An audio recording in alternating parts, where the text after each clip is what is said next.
오늘은 느헤미야 2장 11절에서 20절까지 보겠습니다. 느헤미야가 예루살렘 성벽을 건축하는 것은 하나님께서 주신 마음이었고 또 하나님의 사명이었습니다. 그럼에도 불구하고 느헤미야가 이 사명을 이루는 데 있어서는 많은 장애물들이 있었습니다. 원수들의 방해가 많았습니다. 하나님의 사명을 감당하는 그 길은요, 꽃길이 아닙니다. 아스팔트 길도 아니에요. 장애와 방해가 많고요, 또 원수들의 공격이 많이 있다는 것을 오늘 본문이 알려줍니다. 그래서 사명은 여러 가지 장애물, 방해물, 원수들의 대적과 공격을 잘 극복하고 이길 때만 완수할 수 있는 것입니다. 이런 장애물과 방해물, 고난과 역경, 시험과 원수들의 공격 때문에 시험 들고 넘어지고 좌절하고 쓰러지면 사명을 감당하기는 어렵습니다. 모세의 사명도 보면 늘 백성들이 시시때때로 돌을 쳐서 죽이려고 합니다. 그런 것들을 이겨내야 하는 것이죠. 사도 바울은 40에 하나 감한매를 5번이나 맞았고 가는 곳마다 유대인들이 계속 공격합니다. 그런 것들을 잘 이기고 승리할 때 사명을 완수할 수 있는 거죠. 느헤미야가 이 사명을 수행하는 데 있어서 어떤 장애물들이 있었을까요? 그것을 알기 위해서는 남유다의 포로기 역사를 좀 알 필요가 있는데요. 남유다는 주전 586년에 멸망을 했습니다. 그리고 3차에 걸려서 포로로 잡혀갑니다. 1차 포로 때는 다니엘이 거기에 포함되어 있었습니다. 그리고 포로 기한도요, 3차에 의해서 이루어집니다. 1차 기한은 스룹바벨을 중심으로 해서 5만 명 정도가 돌아왔습니다. 그리고 그들이 12년 후에 성전 건축을 완공합니다. 그 성전이 스룹바벨 성전이었습니다. 2차 포로 귀환은 에스라를 중심으로 해서 1734명이 예루살렘으로 돌아왔는데요. 그때 에스라를 중심으로 해서 이 예배와 신앙 부흥 운동이 일어납니다. 그리고 3차 포로 귀환은 느헤미야를 중심으로 해서 이루어졌는데요. 숫자는 나와 있지 않습니다. 느헤미야를 중심으로 해서 예루살렘 성벽을 건축하는데 52일 만에 완공을 합니다. 근데 이 성벽 건축은요, 2차 포로 기한 때 이미 이루어졌습니다. 근데 완공하지를 못했습니다. 그 이유가 뭐냐면 그 주위에 있는 이방인들의 공격이 너무 집요했기 때문입니다. 예루살렘 성벽이 건축이 되고 성읍들이 세워지고 나라가 부강해지면 이제 주위에 있는 이방인들이 위협을 느끼기 때문에 이 성벽 건축을 집요하게 방해를 하고 공격을 했습니다. 이방인들이 이 페르시아 고위 관리였던 르훔이라는 사람에게 뇌물을 먹입니다. 그리고 아닥사스다 왕에게 상소를 올리게 합니다. 그 상소의 내용이 뭐냐면 에스라 4장 12절부터 나와 있는데요. 이 유대인들은 하나님만 섬기는 백성이기 때문에 다른 왕을 섬기지 않습니다. 만약에 성벽을 다 완공하면 이 페르시아 아닥사스다 왕에게 반역을 일으키고 왕을 섬기지 않을 것입니다. 이 상소를 아닥사스다 왕이 받아서 읽어본 후에 이 예루살렘 성전과 성벽 건축을 중단하라는 칙령을 내립니다. 그것이 에스라 4장 12절부터 나오는데 읽어보겠습니다. 왕에게 아뢰나이다. 당신에게서 우리에게로 올라온 유다 사람들이 예루살렘에 이르러 이 폐역하고 악한 성읍을 건축하는데 이미 그 기초를 수축하고 성곽을 건축하오니 이제 왕은 아시옵소서. 만일 이 성읍을 건축하고 그 성곽을 완공하면 저 무리가 다시는 조공과 관세와 통행세를 바치지 아니하리니 결국 왕들에게 손해가 되리이다. 아닥사스다 왕의 조서 처분이 르훔과 서기관 심사와 그의 동료 앞에서 낭독되매 그들이 예루살렘으로 급히 가서 유다 사람들을 보고 권력으로 억제하여 그 공사를 그치게 하니 이에 예루살렘에서 하나님의 성전 공사가 바사왕 다리오 제2년까지 중단되니라. 여기에서 아닥사스다 왕의 칙명이 내려진 후에 이방인들이 건축되고 있던 성벽을 다 허물고 불태워버립니다. 그 소식을 느헤미야 1장에서 느헤미야가 듣고 이제 금식 기도를 시작하는 것입니다. 제가 이렇게 성벽 건축의 배경을 설명해 드리는 이유가 뭐냐면 사명에는 항상 장애물과 원수들의 공격이 있다는 것을 말씀드리기 위해서입니다. 느헤미야가 하나님께서 맡기신 성벽을 건축하는데 가장 큰 장애물이 무엇이었겠습니까? 아닥사스다 왕이었습니다. 이미 아닥사스다 왕 집권 초기에 성벽 건축을 중단하는 명령을 이 왕이 내렸어요. 그걸 다시 번복해가지고 성벽을 건축하라는 명령을 느헤미야에게 내린다.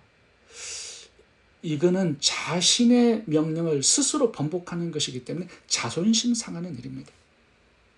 백성들이 얼마나 또 조롱하겠습니까? 이거는 애초부터 불가능한 일이었어요. 성벽을 건축한다라는 게. 그런데 아닥사스다 왕이 집권 20년째 되던 해에 주전 445년에 성벽을 건축하라는 칙령을 내려요. 얼마나 기적 같은 일입니까? 하나님께서 아닥사스다 왕의 마음을 움직여 주신 거죠. 하나님께서 하신 일입니다. 만약에 느헤미야가 스스로의 노력으로 성벽 건축의 말을 꺼냈다가 이거는 역모로 쿠데타로 오해받을 수 있는 거거든요. 사형당해 죽을 수 있는 일입니다. 이 성벽 건축의 사명은 하나님께서 주셨지만 이걸 완수하는 데 있어서는요, 뛰어넘어야 할 장애물들이 너무나 많았습니다. 가장 큰 장애물 아닥사스다 왕을 뛰어넘어야 돼요.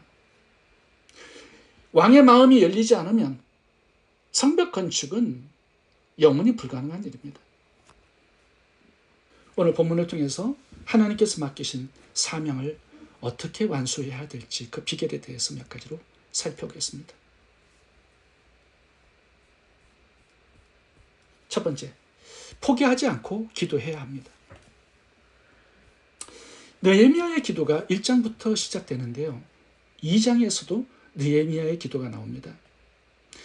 1장에 느헤미야가 성벽이 불타 회파되었다라는 이 소식을 듣고 슬픔과 아픔을 가지고 금식 기도했을 때가 아닥사스다 왕 제20년 기슬월로 나와 있습니다. 2장 1절에 보면 니산월에 아닥사스다 왕의 건축 칙령이 발표가 됩니다.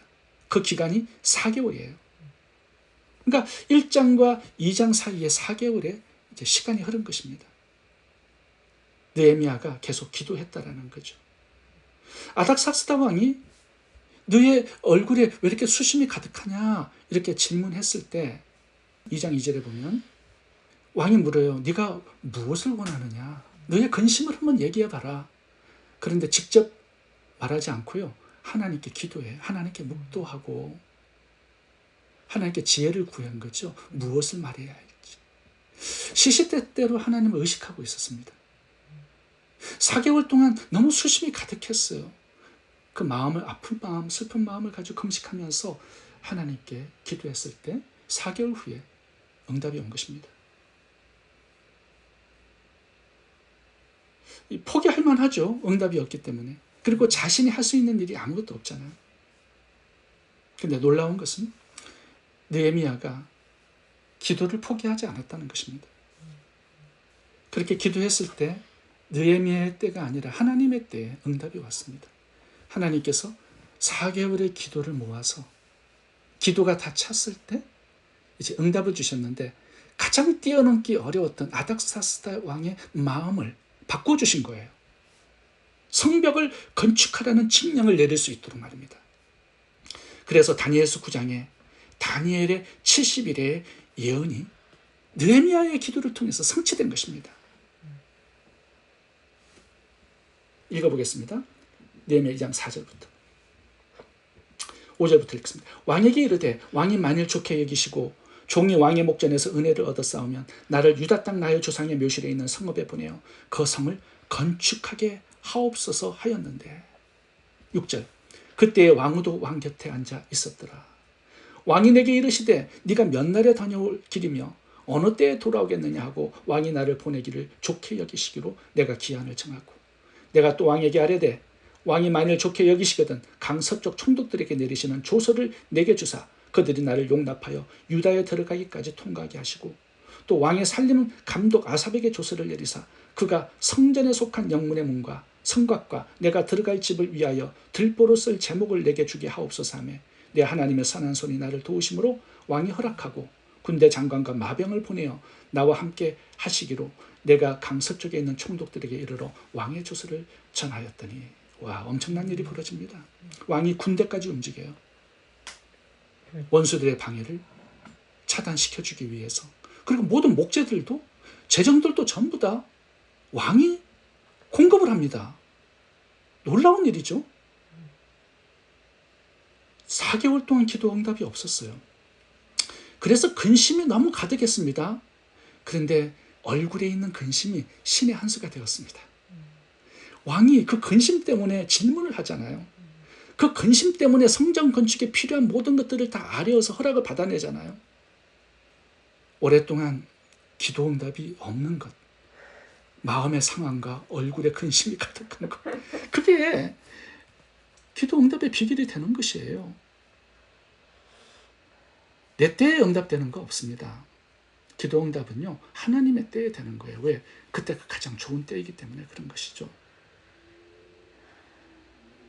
너무 일찍 기도 응답을 줬다면, 잘못하면 느헤미야가 죽을 수 있는 일입니다. 이게 굉장히 민감한 일이에요.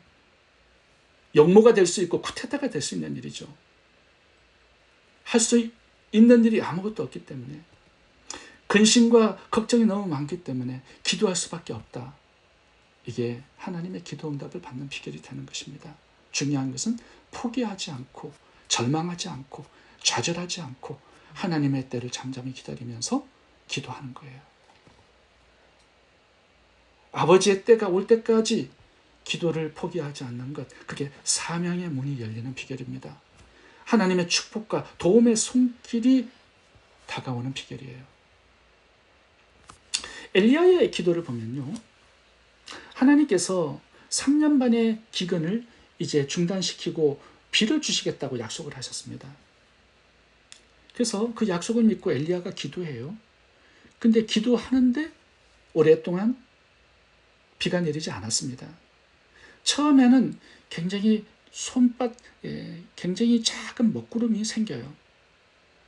그래서 또 기도하니까 먹구름이 조금 더 커지고요. 또 계속 기도하니까 먹구름이 굉장히 커져서 이제 다가오기 시작하는 것입니다.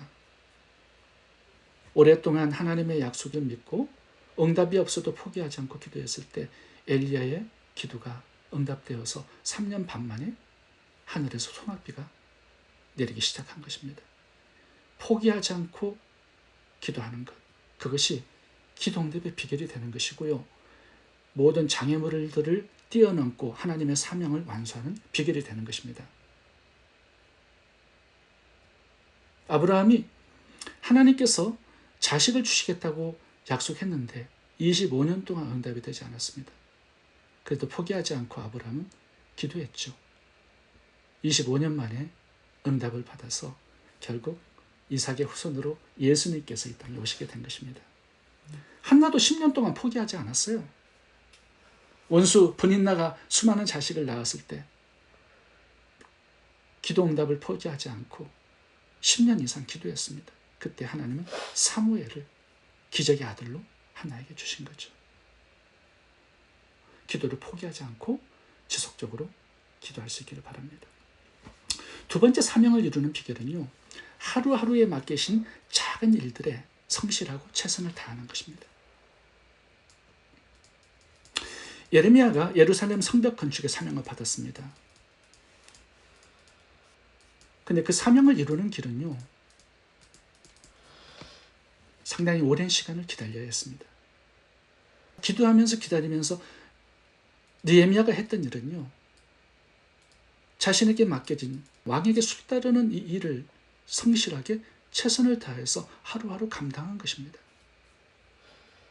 매일 반복되는 평범한 일상의 삶에 최선을 다하는 것, 이게 사명과 아무 관계없는 일처럼 보이지만 사실은 일상의 삶에 성실하고 최선을 다하는 이것이 내일의 사명으로 나아가는 관문이 된다는 사실입니다. 여기 오늘 본문에 보시면 느헤미야가 왕께 성벽 건축의 허락을 받을 때 왕후도 거기 있었다고 기록합니다. 만약에 느헤미야가 그동안에 자기에게 맡겨진 일을 엉망으로 했다면 왕에게 성벽 건축의 허락을 구했을 때 아마 왕에게 혼났을 겁니다. 너 일이나 최선을 다해서 열심히 해라. 너 일도 열심히 하지 못하면서 무슨 성벽 건축의 일을 한다고 그렇게 설치느냐? 아마 그렇게 혼냈을 거예요. 그 전에 잘랐을 것 맞아요. 그 전에 수육하는 자리를 잘랐을 겁니다. 그리고 왕후도 옆에 있었다가 한마디 하겠죠. 아마 책망했을 겁니다. 그러니까 느헤미야가 하루하루의 삶에 자신에게 주어진 일에, 이 술 따르는 일에 최선을 다했을 때, 성실했을 때 그것이 사명을 이루는 비결이 된 거예요. 예수님의 12 제자들을 보세요. 하루하루 어부로서 고기를 잡는 일을 하면서 살았습니다. 고기 잡아 나와서 그물을 정리하는 일을 매일매일 반복했어요. 근데 예수님께서 뭘 보셨냐 하면 베드로가 그물 깃는 것을 보시고 그에게 찾아왔다고 말씀합니다. 뭐 별 일이 아니에요. 뭐 특별한 일이 아니지 않습니까? 다른 어부들보다 최선을 다해서 했던 것 같습니다. 꼼꼼하게 최선을 다해서 그물을 깃고 있는 것 같아요.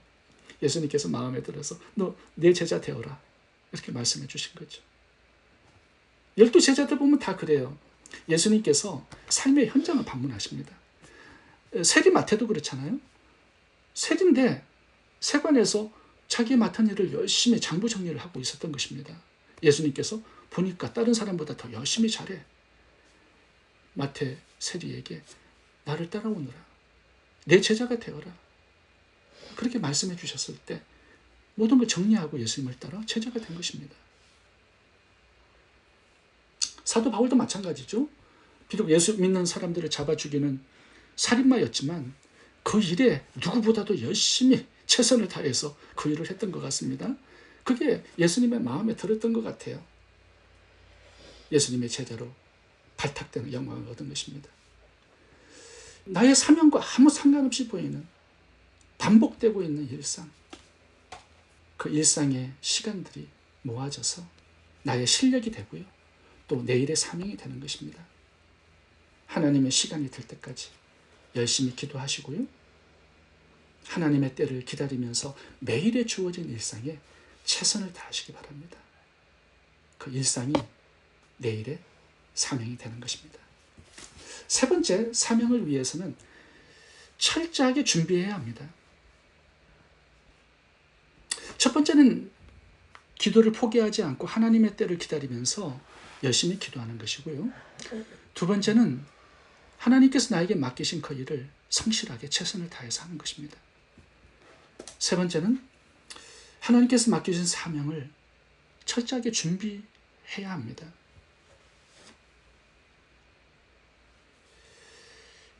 왕이 느헤미야에게 물어봅니다.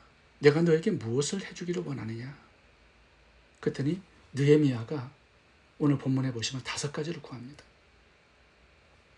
왕의 조서를 칙령을 내려주시고요. 또 유다 총독들에게 명령해서 제가 그것을 통과할 수 있도록 비자를 내주시고요. 또 산림청의 관리인에게 명령을 내려서 필요한 목재들을 다 공급해 주시도록 조서를 내려주시고요. 군대까지 움직여 주시고요. 뭐 필요한 것들을 전부 다 얘기하는데 왕이 모두 다 허락해 줍니다. 이게 어디서 나오겠어요? 철저하게 준비했기 때문에 미리 시뮬레이션을 한 거죠. 왕이 물어볼 때 내가 무엇을 대답할 것인지를 미리 철저하게 준비한 거예요. 그래서 사명을 감당하는데 전혀 어려움이 없었습니다. 왕이 모든 것들을 다 해주니까. 근데 또 하나 준비해야 될 게 있어요. 이제 거기에 1차, 2차 포로 기한을 한 유대 백성들이 모여서 살고 있습니다. 그 사람들을 동원시켜야 돼요. 52일 만에 성벽을 건축하려면 많은 인원들이 동력해야 합니다. 그 동력을 구하기 위해서 이제 예루살렘을 방문합니다. 그리고 3일 동안 아무 말도 하지 않아요. 백성들이 되게 궁금했을 거예요. 페르시아의 권력자가 온 것입니다. 왜 왔을까? 3일 동안 아무 말도 하지 않는데 뭘 얘기하려고 그러는 것일까? 궁금했지 않았어요? 그리고 다 돌아봅니다. 어떤 문이 파괴되고 어떻게 수리를 해야 되고 건축을 해야 되고 기초를 어떻게 놔야 될 것이고 어떤 자재가 필요할 것이고 모든 것들을 완벽하게 철저하게 연구하고 준비한 거예요. 그리고 사람들을 설득합니다. 17절 보겠습니다. 후에 그들에게 이르기를 우리가 당한 공경은 너희도 보고 있는 바라. 예루살렘이 황폐하고 성문이 불탔으니 자 예루살렘을 건축하여 다시 수치를 당하지 말자. 민족성을 막 부추게 일으킨 것이죠. 백성들이 전부 다 아멘하고 성벽 건축에 뛰어들었습니다. 그래서 52일 만에 완공한 거예요. 또 하나 준비해야 될 게 있습니다. 원수들의 대적과 방해를 잘 차단하고 이걸 대처해야 될 준비를 해야 합니다. 그들의 공격이 어디서 올지, 또 누가 공격해야 될지, 어떤 민족이 반대하는지 이런 것들을 철저하게 조사하고 준비를 해야 됐겠죠. 이제 3장부터 보시면 칼을 다 찹니다. 무기를 차고 성전 건축을 해요. 속도는 좀 느려질 수 있지만 이 무기를 가졌다라는 이 자체가 원수들에게 큰 위협감이 된 것이죠. 그래서 공격받지 않습니다. 철저하게 준비를 함으로 하나님께서 맡겨주신 이 사명을 완수했다라는 거죠. 우리도 철저하게 준비해야 됩니다. 우리는 복음의 사명자들 아닙니까? 선교사들이에요. 뭘 준비해야 되겠습니까? 복음을 준비해야 되겠죠. 말씀을 알아야 되겠죠. 또 요한계시록도 열심히 공부해서 종말의 징조가 뭔지를 알아야 되겠죠. 말씀을 이렇게 매일매일 묵상하고 큐티하고 공부하고 정리해서 다른 사람들에게도 나눠주고 자녀들에게 갇혀서 제자를 삼는 것. 이게 우리가 준비해야 될 부분입니다. 하나님의 때까지 기다리면서 열심히 기도하시기 바랍니다. 매일의 일상에 열심히 최선을 다하시기 바랍니다. 하나님 맡겨주신 이 복음의 사명을 위해서 철저하게 말씀을 준비할 수 있기를 바랍니다. 기도하겠습니다. 좋으신 하나님, 내 때가 아니라 하나님 때에 주어질 응답을 위해서 포기하지 않고 열심히 기도하는 저희들 되게 주옵소서. 하나님께서 맡겨주신 매일의 일상에 최선을 다하고 열심히 일하는 저희들 되게 주옵소서. 맡기신 복음의 사명을 잘 감당하기 위해서 매일매일 철저히 말씀을 준비하는 저희들 되게 주옵소서. 예수님 이름으로 기도합니다. 아멘. 아멘.